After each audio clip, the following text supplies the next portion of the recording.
الحمد لله رب العالمين، نحمده ونستعينه ونؤمن به ونتوكل عليه، ونعوذ بالله من شرور أنفسنا ومن سيئات أعمالنا، من يهده الله فلا مضل له ومن يضلل فلن تجد له وليا مرشدا. اللهم صل على محمد وعلى آل محمد كما صليت على إبراهيم وعلى آل إبراهيم إنك حميد مجيد. اللهم بارك على محمد وعلى آل محمد كما باركت على إبراهيم وعلى آل إبراهيم إنك حميد مجيد. أما بعد فإن خير الحديث كتاب الله، وخير الهدي هدي محمد صلى الله عليه وسلم، وشر الأمور محدثاتها، وكل محدثة بدعة، وكل بدعة ضلالة، وكل ضلالة في النار. يا أيها الذين آمنوا اتقوا الله حق تقاته ولا تموتن إلا وأنتم مسلمون. സ്നേഹമുള്ള സത്യവിശ്വാസികളെ, വിശ്വാസിനികളെ, ലോകരക്ഷിതാവും പ്രപഞ്ചങ്ങളുടെ പരിപാലകനുമായ അള്ളാഹുവിൻ്റെ ആജ്ഞാനിർദ്ദേശങ്ങൾ ജീവിതത്തിൻ്റെ എല്ലാ മേഖലകളിലും പാലിക്കണമെന്ന് ഉണർത്തുകയാണ്, ഓർമ്മപ്പെടുത്തുകയാണ്. റഹ്മാനായ റബ്ബ് നമ്മുടെ ഒരുമിച്ച് കൂടൽ ഉഖ്റവിയായ ലോകത്തേറെ നന്മകൾ ലഭിക്കുന്ന അമലുകളിൽ ഉൾപ്പെടുത്തി അനുഗ്രഹിക്കുമാറാകട്ടെ. അള്ളാഹു നമ്മിലെ രോഗികൾക്ക് ശിഫ പ്രദാനം ചെയ്യുമാറാകട്ടെ. പ്രിയപ്പെട്ട സത്യവിശ്വാസികളെ, പരലോക ജീവിതമാണ് നമ്മുടെ ജയപരാജയങ്ങൾ തീരുമാനിക്കുന്നത്. അവിടെ നരകീയ ജീവിതമാണെങ്കിൽ ഈ ജീവിതം ഏറ്റവും വലിയ ദൗർഭാഗ്യവും, അവിടെയുള്ളത് സ്വർഗീയ ജീവിതമാണെങ്കിൽ ഏറ്റവും നല്ല ഭാഗ്യം നിറഞ്ഞ ജീവിതവുമായിരിക്കും നമ്മുടേത് എന്നത് നമ്മളെല്ലാവരും മനസ്സിലാക്കിയ കാര്യമാണ്. ഇത് ബോധ്യപ്പെടുത്താൻ വേണ്ടി അല്ലാഹു സുബ്ഹാനഹു തആല ലക്ഷോപലക്ഷം പ്രവാചകന്മാരെ ഈ ഭൂമിയിലേക്ക് പറഞ്ഞയക്കുക മാത്രമല്ല, ഓരോ നബിമാരു വഴിയും അല്ലാഹു സുബ്ഹാനഹു തആല വേദഗ്രന്ഥം കൊടുത്തയച്ചു. അതിൽ അന്ത്യപ്രവാചകനായ മുഹമ്മദ് മുസ്തഫ സല്ലല്ലാഹു അലൈഹി വസല്ലമയാണ് ആ പ്രവാചക കണ്ണിയിലെ അവസാനത്തെ കണ്ണി എന്ന് പറയുന്നത്. ഇനി ഒരു നബി വരാനില്ല. ആ പ്രവാചകൻ സല്ലല്ലാഹു അലൈഹി വസല്ലമയുടെ കൂടെ ഈ മനുഷ്യരോടുള്ള അള്ളാഹുവിന്റെ അടങ്ങാത്ത റഹ്മത്ത്, ആ റഹ്മത്താണ് വിശുദ്ധ ഖുർആൻ എന്ന് പറയുന്നത്. അല്ലാഹു സുബ്ഹാനഹു തആല ഒരു നബിയെ പറഞ്ഞയച്ചു. ആ നബി മാത്രം മതിയായിരുന്നു. പക്ഷേ ഖിയാമത്ത് നാൾ വരെ വരാനിരിക്കുന്ന എന്റെ അടിമകൾ, അവർ നരകത്തിന്റെ ജീവിതത്തിലേക്ക് പോകാൻ പാടില്ല എന്ന് കരുണാമയനായ റബ്ബ് തീരുമാനിക്കുകയും ഖിയാമത്ത് നാൾ വരെ വരാനിരിക്കുന്ന മനുഷ്യന്മാർക്ക് പഠിക്കാനും വായിക്കുവാനും മനസ്സിലാക്കുവാനും തക്ക രൂപത്തിൽ വിശുദ്ധ ഖുർആനിനെ ലളിതമായ രൂപത്തിൽ അള്ളാഹു അവതരിപ്പിച്ചു തരികയും ചെയ്തു. പ്രിയപ്പെട്ടവരെ, ഈ ഒരു ആമുഖം പറയാനുള്ള കാര്യം നേരത്തെ പറഞ്ഞല്ലോ. ഒരു മനുഷ്യന്റെ ഏറ്റവും ദൗർഭാഗ്യം എന്ന് പറയുന്നത് നരക ജീവിതമാണ്. ആ നരക ജീവിതത്തെ കുറിച്ച് അല്ലാഹു സുബ്ഹാനഹു തആല ഖുർആനിലൂടെ വിവരിച്ചു തന്നു. ആ വിവരിച്ചു തന്നത് എന്തിനു വേണ്ടിയിട്ടാണ്? പാരത്രിക ഭവനത്തിൽ എത്തുമ്പോ എന്റെ അടിമകൾക്ക് ഇത്തരത്തിലുള്ള ഒരു ദുരവസ്ഥ വരരുതേ എന്നുള്ള അള്ളാഹുവിന്റെ കരുണയാണ് നരകത്തെക്കുറിച്ച് മുൻകൂട്ടി നമുക്ക് പറഞ്ഞു തന്നത്. ഒന്നുകൂടി ലളിതമായി പറഞ്ഞാൽ, ഒരു വലിയ പരീക്ഷ എഴുതാൻ പോകുന്ന ഒരു കുട്ടി, ഒരു നീറ്റ് എക്സാം എഴുതാൻ പോകുന്ന കുട്ടി, അതല്ലെങ്കിൽ SSLC പരീക്ഷ എഴുതുന്ന കുട്ടി, +2 എഴുതുന്ന ഒരു കുട്ടി, വരാൻ പോകുന്ന ചോദ്യവും ഉത്തരവും ഒരാഴ്ച മുമ്പ് അതല്ലെങ്കിൽ ഒരു മാസം മുമ്പ് പ്രസിദ്ധീകരിക്കപ്പെട്ടാൽ എങ്ങനെയുണ്ടാകും? ഇതുപോലെയാണ് ജീവിതമാകുന്ന പരീക്ഷയുടെ അവസാനത്തെ റിസൾട്ട്. അത് നിനക്ക് ജയിക്കണമെങ്കിൽ ജയിക്കാം, പരാജയപ്പെടണമെങ്കിൽ അതും ചെയ്യാം. അതിന്റെയൊക്കെ അവസ്ഥകളെ കുറിച്ച് വിശുദ്ധ ഖുർആൻ കൃത്യമായി നമുക്ക് പറഞ്ഞു തന്നു. അതിൽപ്പെട്ട ഒന്നാണ് നരകീയ ഭവനങ്ങളെ കുറിച്ചുള്ള വിശുദ്ധ ഖുർആനിന്റെ അധ്യാപനം. അതിൽ 1-2 ഖുതുബകൾ നാം ആ വിഷയവുമായി ബന്ധപ്പെട്ട് നമ്മൾ സംസാരിക്കുകയുണ്ടായി. നരകത്തിലെ യാതനകളെ കുറിച്ച് വിശുദ്ധ ഖുർആൻ എത്ര വ്യക്തമായിട്ടാണ് അത് പറഞ്ഞു തരുന്നത്. അത് മാത്രം, അതിൽ പറഞ്ഞ ആയത്തുകൾ മാത്രം ഒന്ന് ആത്മാർത്ഥമായി ഇരുന്ന് വായിച്ചാൽ നമ്മുടെ ജീവിതം തന്നെ ആകെ മാറി മറിയും. നമ്മളെ സംബന്ധിച്ചിടത്തോളം ഒരു ഭാഗത്ത് നമസ്കാരമുണ്ട്, മറ്റൊരു ഭാഗത്ത് തിന്മയുമുണ്ട്. അതെങ്ങനെ പ്രിയപ്പെട്ടവരെ ശരിയാവുക? ഒരു വെള്ളത്തിന്റെ ടാങ്കിലേക്ക് ഒരു ടാപ്പിലൂടെ മലിനജലം കടന്നു വരുന്നു, ഒരു ടാപ്പിലൂടെ ശുദ്ധജലവും കടന്നു വരുന്നു. എന്തായിരിക്കും അവസ്ഥ? വളരെ ലളിതമായി ഒന്ന് ആലോചിക്കാൻ വേണ്ടി പറഞ്ഞതാണ്. പൂർണ്ണമായും ആ ടാങ്കിലേക്ക്, നമ്മുടെ മനസ്സാകുന്ന ടാങ്കിലേക്ക് നന്മ മാത്രമുണ്ടെങ്കിലേ നമ്മുടെ ജീവിതം ശരിപ്പെടുകയുള്ളൂ. പ്രിയപ്പെട്ടവരെ, അല്ലാഹു സുബ്ഹാനഹു തആല നരകത്തെ കുറിച്ച് പറയുമ്പോ ഒരു ഭാഗത്ത് നമുക്ക് കാണാം, ഇന്നലദൈനാ അൻകാലം വജഹീമാ.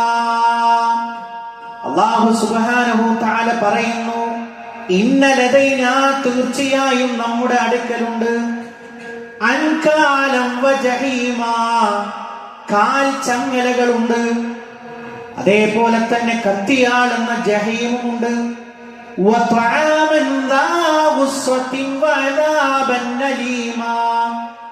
തൊണ്ടയിൽ കുരുങ്ങുന്ന ഭക്ഷണം,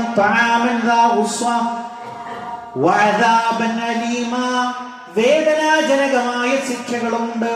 അല്ലാഹു ഇതുമായി ബന്ധപ്പെട്ട ആയത്തുകൾ ചേർത്ത് വെക്കുമ്പോൾ കുരുക്കിയിട്ടാണ് അല്ലേ? നമ്മുടെ കഴുത്തിൽ ഒരു കുരുക്കിട്ടാൽ എങ്ങനെ ഉണ്ടാകും പ്രിയപ്പെട്ടവരെ? അതുകൊണ്ട് അവസാനിക്കുമോ? ഒരു മനുഷ്യൻ ഭക്ഷണത്തിന് ആർത്തി കൂട്ടുമെന്നാണ്.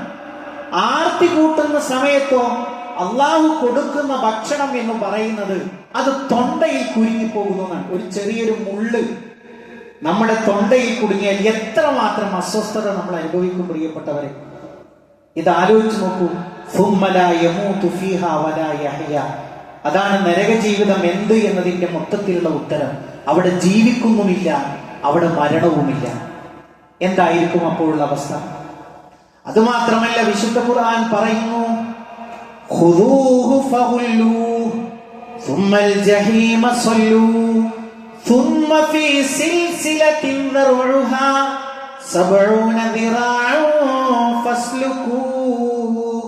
ഖുദൂഹു മലക്കുകളോട് പറയുകയാണ്, അവനെ പിടിക്കൂ നിങ്ങൾ, ഫഗുല്ലൂ, അവനെ നിങ്ങൾ ബന്ധിക്കൂ, അവനെ നിങ്ങൾ ചങ്ങലക്കിടൂ, സുമ്മൽ ജഹീമ സല്ലൂ, പിന്നീട് കത്തിയെരിയുന്ന നരകത്തിലേക്ക് കൊണ്ടുപോയി അവനെ കരിക്കൂ. സുമ്മ ഫീ സിൽസിലത്തിൻ ദർഉഹാ 70 ദിറാഅൻ ഫസ്ലുകൂ. 70 മുഴം നീളമുള്ള ചങ്ങലയിൽ അവനെ ബന്ധിപ്പിക്കൂ. അതിന് വിശദീകരിക്കുമ്പോൾ പ്രിയപ്പെട്ടവരെ, ഇതൊക്കെ കേട്ടിട്ട് നമുക്ക് എങ്ങനെ ഉറങ്ങാൻ കഴിയും? മഹാനായ ഇബ്നു അബ്ബാസ് റഹിമഹുള്ള പറയണം, റളിയല്ലാഹു അൻഹു പറയണം. എന്താ ഇബ്നു അബ്ബാസ് തങ്ങളുടെ പ്രത്യേകത?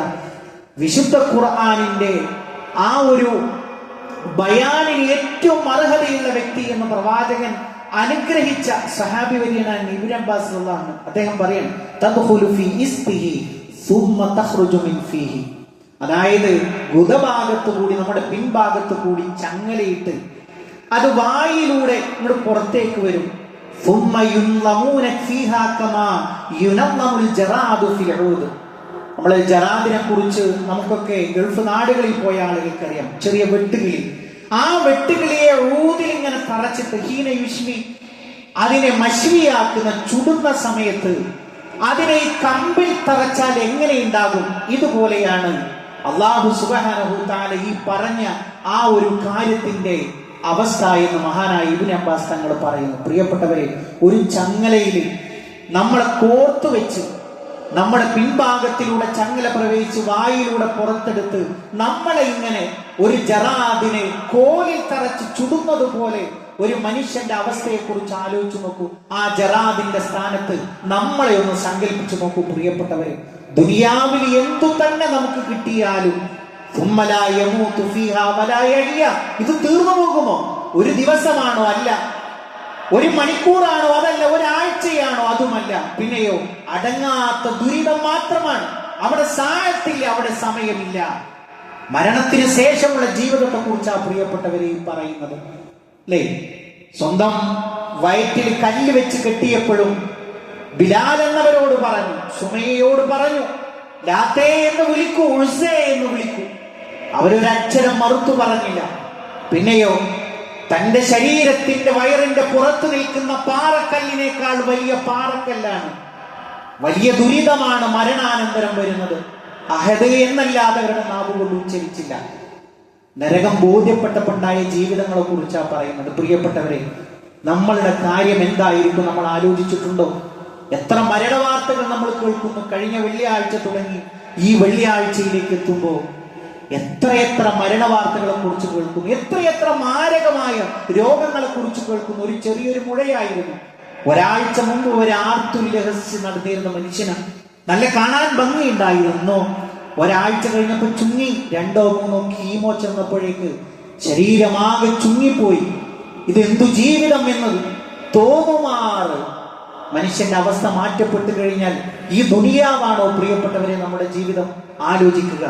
തീർന്നില്ല. അല്ലാഹു സുബ്ഹാനഹു തആല പറയുകയാണ്, വലഹും മഖാമിഉ മിൻ ഹദീദ്, അവർക്ക് ഇരുമ്പിനാലുള്ള കൊളുത്തുകളുണ്ട്.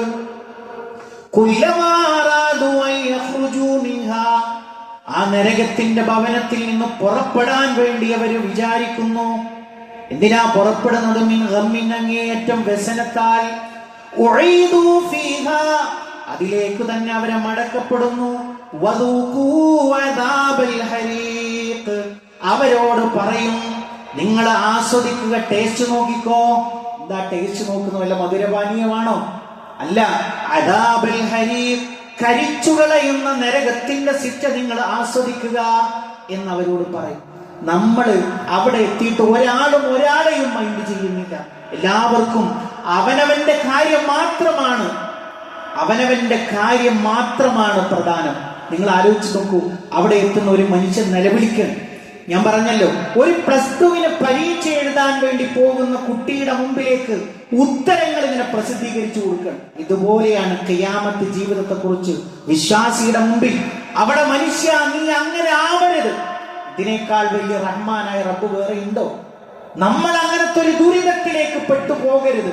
അവിടുത്തെ ദുരിതങ്ങളെ കുറിച്ചാ പറയുന്നത്, അല്ലേ?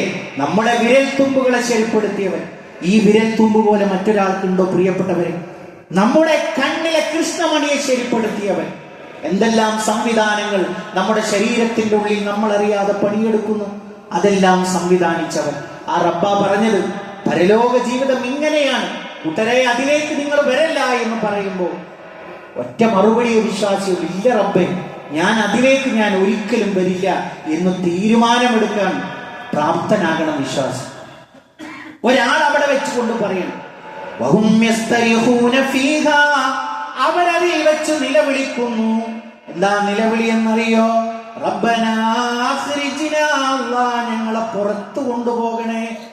നഅമൽ സാലിഹാ ഗൈറല്ലദീ കുന്നാ നഅമൽ, ഇതുവരെ ഞങ്ങൾ ചെയ്തിട്ടില്ലാത്ത ഒരുപാട് അമലുകൾ ചെയ്യാൻ. ഉമ്മനെ കാണാനെന്നല്ല, ഉപ്പനെ കാണാനെന്നല്ല, മക്കളെ ഭാര്യയെ ഒന്നുമല്ല ചോദിക്കുന്നത്. പടച്ചോനെ, ഈ നരകത്തിൽ നിന്ന് ഞങ്ങൾ നീ ഒന്ന് പുറത്താക്കിക്കൊണ്ട ഞങ്ങൾ ഒരുപാട് അമല് ചെയ്ത് നിന്ന് രക്ഷപ്പെടാം. അപ്പൊ അള്ളാന്റെ മറുപടി എന്താണെന്നറിയോ? അവലം നുഅമ്മിറുകും മാ യതദക്കറു ഫീ, നിങ്ങൾക്ക് ഉറ്റാലോചിക്കാനുള്ള സമയം ഞാൻ തന്നില്ലയോ? എന്താ ചോദ്യം? പരീക്ഷ ഹാളിൽ നിന്ന് പുറത്തു വന്ന വിദ്യാർത്ഥി പറയണം, എനിക്ക് ഉത്തരം എഴുതാനുള്ള സമയം കിട്ടിയില്ല മാഷെ. ഉത്തരം എഴുതാനുള്ള പരീക്ഷയുടെ അവസാനത്തെ ബെല്ലടിച്ചപ്പോ വിദ്യാർത്ഥി മാഷോട് പറയും, ഒരിക്കൽ കൂടി പരീക്ഷ നടത്തുമോ? ആദ്യം തന്നെ കുട്ടിയോട് പറഞ്ഞു, 2 മണിക്കൂറാണ് പരീക്ഷ. അതിന്റെ സിലബസ് പ്രസിദ്ധീകരിച്ചു, അതിന്റെ ഉത്തരം പ്രസിദ്ധീകരിച്ചു. പ്രസിദ്ധീകരിച്ചു. എന്നിട്ടല്ലേ അത്രയും ആ അധ്യാപകൻ വിദ്യാർത്ഥിയോട് കരുണ കാണിച്ചു. എന്നിട്ട് പറയും, പക്ഷെ ഒന്നുകൂടി നടത്തൂ. അല്ലാഹുവിന്റെ മറുപടി, അവലം നുഅമ്മിറുക്കും മാ യതദക്കറു ഫീഹി മൻ തദക്കറ, ആലോചിക്കാനുള്ള സമയം തന്നില്ലേ? വജാകുമുൻ നദീർ, നിങ്ങൾക്കൊരു താക്കീതുകാരനും ഒരു മുന്നറിയിപ്പുകാരനെയും നിങ്ങളുടെ അടുക്കലേക്ക് പറഞ്ഞയച്ചില്ലയോ? 60 കൊല്ലം ജീവിച്ച മനുഷ്യനാണ് അല്ലാഹ് പുറത്തേക്ക് കൊണ്ട ഒരു സെക്കൻഡ് കൊണ്ട് ഞാനൊന്ന് നന്നായിട്ട് വരട്ടെ. 60 കൊല്ലം അവൻ അതിനെ കുറിച്ച് ആലോചിച്ചില്ല. പ്രിയപ്പെട്ടവരെ, ഈ നിലവിളി നമ്മുടേതാകരുത്. ഈ നിലവിളി നമ്മളുടേതാകരുത്. വഖാലൂ ലൗ കുന്നാ നസ്മഉ ഔ നഅഖിലു മാ കുന്നാ ഫീ അസ്ഹാബിസ് സഈർ.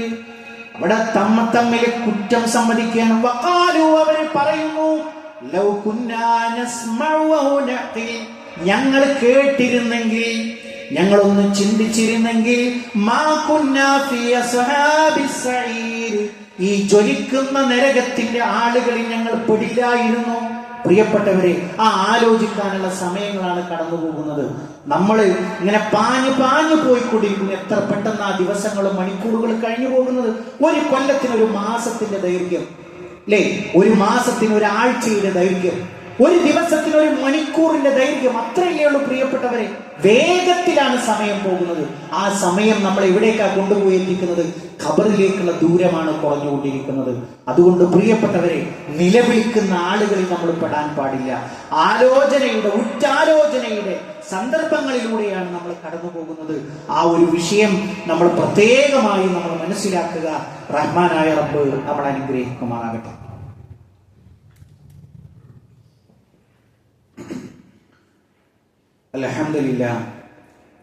അൽഹംദുലില്ലാഹി റബ്ബിൽ ആലമീൻ വസ്സലാത്തു വസ്സലാമു അലാ റസൂലിഹിൽ അമീൻ നബിയിനാ വഹബീബിനാ മുഹമ്മദിൻ സല്ലല്ലാഹു അലൈഹി വസല്ലം വഅലാ ആലിഹി വസഹ്ബിഹി അജ്മഈൻ. അമ്മാ ബഅദ്.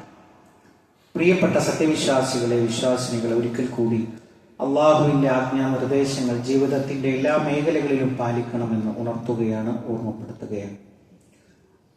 ഒരു വിശ്വാസിയുടെ ജീവിതം എന്ന് പറയുന്നത് അള്ളാഹുവിനെ കുറിച്ചുള്ള ദിക്റിനാൽ മുഖരിതമാകണം.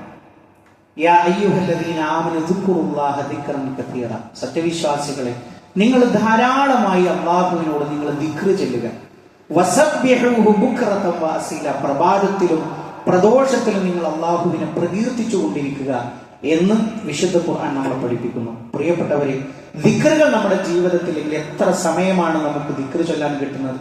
നമ്മുടെയൊക്കെ ധാരണയുണ്ട്, പള്ളിയിൽ ഇരുന്ന് ദിക്ർ ചൊല്ലിയാലേ ശരിയാവുള്ളൂ, അതല്ലെങ്കിൽ വീട്ടിലൊന്നും തനിച്ചിരുന്നാലേ ദിക്ർ ചൊല്ലിയാലേ ശരി. അങ്ങനെയല്ല.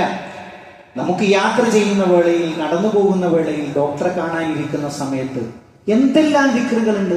സുബ്ഹാനല്ലാഹ്, വെറുതെ ചൊല്ലാം. അൽഹംദുലില്ലാഹ്, നമുക്ക് വെറുതെ ചൊല്ലാം അല്ലേ?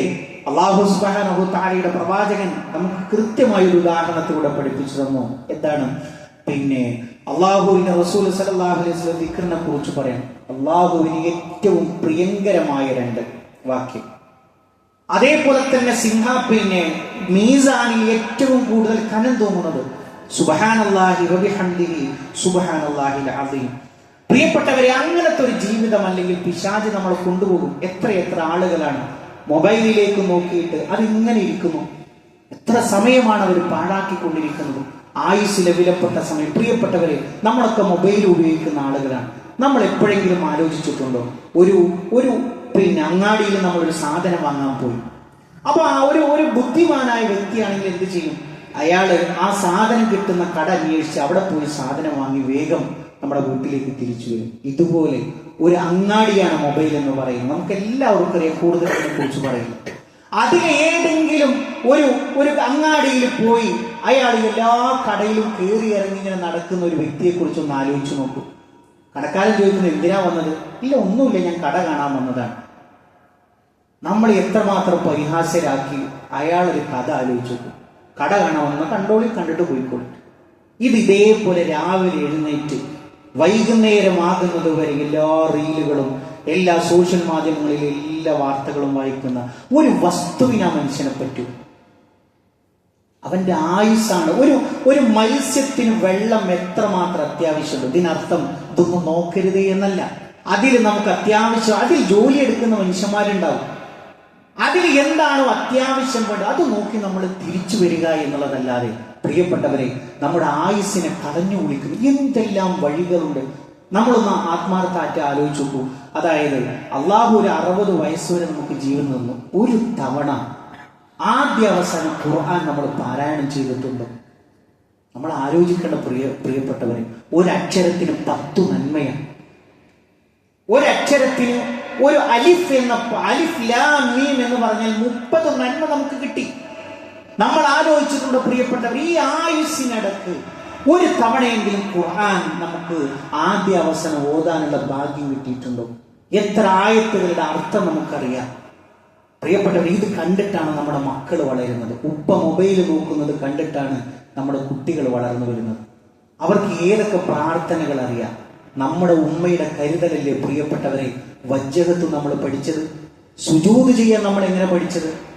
ഈ ഉപ്പയെ കണ്ടിട്ട് മക്കൾക്ക് സുജൂദ് ചെയ്യാൻ തോന്നുമോ പ്രിയപ്പെട്ടവരെ? നമ്മളെ കണ്ടിട്ട് നമ്മുടെ മക്കൾക്ക് മയ്യത്ത് നമസ്കാരത്തിലെ പ്രാർത്ഥന ചൊല്ലാൻ കിട്ടുമോ?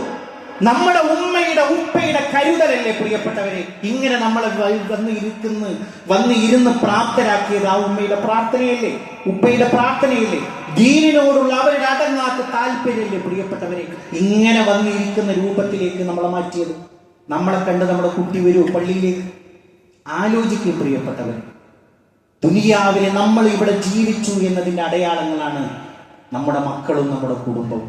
അവരുടെ ദീനീപരമായ ജീവിതത്തിന് അടിത്തറയിട്ട് കൊടുക്കേണ്ടത് നമ്മളാണ്. എത്രത്തോളം അതിൽ താല്പര്യമുണ്ട് എന്ന് ആലോചിക്കുക. ഒരു ചെറിയൊരു പ്രാർത്ഥനയാണ് പഠിപ്പിക്കുന്നത് പ്രിയപ്പെട്ടവരെ. അള്ളാഹുവിന്റെ റസൂൽ സല്ലല്ലാഹു അലൈഹി വസല്ലം ഒരിക്കലും സുബഹി നമസ്കരിച്ച് പള്ളിയിൽ നിന്ന് പുറത്തുപോയി. തിരിച്ചു വന്നത് ഏകദേശം ഒരു ദുഹയുടെ സമയത്താണ്, ദുഹറിനോടടുത്ത സമയത്താണ്. ആ സമയത്ത് ഉമ്മുൽ മുഅ്മിനീൻ ജുവൈരിയ റളിയല്ലാഹു അൻഹ അവിടെ പള്ളിയിൽ തന്നെയുണ്ട്. മഹദി എഴുന്നേറ്റ് പോയിട്ടില്ല. അപ്പൊ പ്രവാചകൻ ചോദിച്ചു, ജുവൈരിയ, നീ എഴുന്നേറ്റ് പോയിട്ടില്ല, ഇപ്പോഴും ഇവിടെ തന്നെ ഇരിക്കുകയാണോ? അപ്പൊ പ്രവാചക സല്ലല്ലാഹു അലൈഹി വസല്ലമയോട് മഹദി പറഞ്ഞു, അല്ലാഹുവിന്റെ റസൂലേ, അല്ലാഹുവിനെ ദിക്ർ ചൊല്ലി ഞാൻ ഇവിടെ തന്നെ കഴിച്ചു കൂട്ടി. അപ്പോ പ്രവാചകൻ സല്ലല്ലാഹു അലൈഹി വസല്ലം ഒരു ദിക്ർ പറഞ്ഞു കൊടുക്കണം. നീ സുബഹിന് ശേഷം ഈ ളുഹ വരെ ചൊല്ലിയ എല്ലാ ദിക്റുകളും ഞാൻ ഈ പറയുന്ന ദിക്ർ 3 പ്രാവശ്യം ചേർത്ത് വെച്ചാൽ ഈ ഒരു 3 പ്രാവശ്യം ചൊല്ലിയ ദിക്റായിരിക്കും തുലാസി ഏറ്റവും കനം തൂങ്ങുന്നത് എന്ന് പറഞ്ഞിട്ട് പ്രവാചകൻ ലളിതമായൊരു ദിക്ർ പഠിപ്പിച്ചു കൊടുത്തു. ഏതാണെന്നറിയോ? സുബ്ഹാനല്ലാഹി വബിഹംദിഹി അദദ ഖൽഖിഹി വറിളാ നഫ്സിഹി വസിനത അർശിഹി വമിദാദ കലിമാതിഹി. എത്ര ലളിതമായൊരു പ്രാർത്ഥനയാണ്. എന്താണത്? സുബ്ഹാനല്ലാഹി വബിഹംദിഹി, അല്ലാഹ് ഞാൻ നിന്റെ ഹംദ് കൊണ്ട് വാഴ്ത്തുന്നു. അദദ ഖൽഖിഹി, നിന്റെ സൃഷ്ടികളുടെ എണ്ണത്തോളം. എത്ര സൃഷ്ടികളുണ്ട് അറിയില്ല നമുക്ക്. അത്രയും എണ്ണത്തോളം റബ്ബേ നിന്നെ ഞാൻ വാഴ്ത്തുന്നു. വറിളാ നഫ്സിഹി, നീ തൃപ്തിപ്പെടുവോളം. വസിനത അർശിഹി, നിന്റെ സിംഹാസനത്തിന്റെ തൂക്കത്തിന്റെ അത്രം. നമുക്കറിയോ അർശിന് എത്ര കനമുണ്ട്? അത് നമുക്കറിയില്ല. വമിദാദ കലിമാതിഹി, നിന്റെ കലിമാത്തുകളുടെ എണ്ണത്തോളം, അതായത് അതിന്റെ മഷിയുടെ അത്രയും ഞാൻ നിന്നെ വാഴ്ത്തുന്നു. ഈ ഒരു പ്രാർത്ഥന ജുവൈരിയ നീ ചൊല്ലിക്കഴിഞ്ഞാൽ, പ്രഭാതത്തിൽ 3 തവണ ചൊല്ലിക്കഴിഞ്ഞാൽ അതിന്റെ നന്മയാണ്. അതായത് ഏകദേശം ഒരു വഹയുടെ അടുത്ത സമയം വരെ മഹദി ചൊല്ലിയ ദിക്റിനേക്കാൾ മികച്ചു നിൽക്കും എന്ന് പറഞ്ഞിട്ടാണ് പ്രവാചകൻ സല്ലല്ലാഹു അലൈഹി വസല്ലം ഇത് പഠിപ്പിച്ചു കൊടുക്കുന്നത്. പ്രിയപ്പെട്ടവരെ, നമ്മൾ നമ്മുടെ ജീവിതത്തിൽ ഇത് പതിവാക്കാൻ വേണ്ടി നമ്മൾ ശ്രദ്ധിക്കണം. പ്രഭാതത്തിൽ 3 തവണ പ്രവാചകൻ സല്ലല്ലാഹു അലൈഹി വസല്ലം ഇത് ചൊല്ലണം എന്ന് പറഞ്ഞിട്ടാണ് മഹദിക്ക് പഠിപ്പിച്ചു കൊടുക്കുന്നത്. സുബ്ഹാനല്ലാഹി വബിഹംദിഹി അദദ ഖൽഖിഹി വറിളാ നഫ്സിഹി വസിനത അർശിഹി വമിദാദ കലിമാതിഹി. ഇതൊക്കെ നമ്മളുടെ പ്രാർത്ഥനയുടെ പുസ്തകങ്ങളിൽ, ആപ്പുകളിലൊക്കെ ഇതൊക്കെ ലഭ്യമാണ് പ്രിയപ്പെട്ടവരെ. ഇതെല്ലാം നമ്മൾ പഠിച്ചെടുത്ത് ജീവിതത്തിൽ ഇത് പ്രാവർത്തികമാക്കുമ്പോഴാണ് പ്രിയപ്പെട്ടവർ എത്ര പ്രാർത്ഥനകൾ നമ്മുടെ ചെറുപ്പത്തിൽ നമ്മൾ പഠിച്ചിട്ടുണ്ട്. അതൊക്കെയും ജീവിതത്തിൽ പുലർത്തുമ്പോഴാണ് നമുക്ക് അതുകൊണ്ടൊരു ഉപകാരം നമുക്ക് ലഭിക്കുകയുള്ളൂ എന്നൊരു കാര്യം നമ്മൾ പ്രത്യേകമായി ശ്രദ്ധിക്കുക. പ്രിയപ്പെട്ടവരെ, നമ്മളെ സംബന്ധിച്ചിടത്തോളം ജീവിതത്തിൽ പാരത്രിക ലോകത്തിലേക്ക് കൊണ്ടുപോകുന്ന സമ്പാദ്യമാണ് ഏറ്റവും വലിയ മികച്ച സമ്പാദ്യം. അത് നമ്മൾ ജീവിതത്തിന്റെ ഓരോ വഴികളിലൂടെ കേട്ട് പഠിച്ച് മനസ്സിലാക്കി നമ്മുടേതായിട്ട് മരണാനന്തരമുള്ള ലോകത്തിലേക്ക് കൊണ്ടുപോകാൻ സമ്പാദ്യങ്ങൾ നമ്മൾ സ്വരൂപിച്ചു വെക്കണം എന്നതാണ് ആത്മാർത്ഥമായിട്ട് പറയാനുള്ളത്. റഹ്മാനായ റബ്ബ് ഈ ലോകത്തും വിജയം വരിക്കുന്ന മുഅ്മിനീങ്ങളിൽ മുത്തഖീങ്ങളിൽ നമ്മളെ എല്ലാവരെയും ഉൾപ്പെടുത്തി അനുഗ്രഹിക്കുമാറാകട്ടെ. ഇതേപോലെ അവന്റെ ജന്നാത്തുൽ ഫിർദൗസിൽ ഒരുമിച്ചിരിക്കാനുള്ള ഭാഗ്യം നൽകി അള്ളാഹു നമ്മളെ ഓരോരുത്തരെയും അനുഗ്രഹിക്കുമാറാകട്ടെ. അല്ലാഹുമ്മ ഗ്ഫിർ ലിൽ മുഅ്മിനീന വൽ മുഅ്മിനാത്ത് വൽ മുസ്ലിമീന വൽ മുസ്ലിമാത്ത് അൽ അഹ്യാഇ മിൻഹും വൽ അംവാത്ത് ഇന്നക മുജീബുദ് ദഅവാതി യാ ഖാദിയൽ ഹജാത്ത്. اللهم اجرنا من النار اللهم اجرنا من النار اللهم ربنا تقبل منا انك انت السميع العليم وتب علينا انك انت التواب الرحيم. امين امين برحمتك يا ارحم الراحمين. اللهم صل على محمد.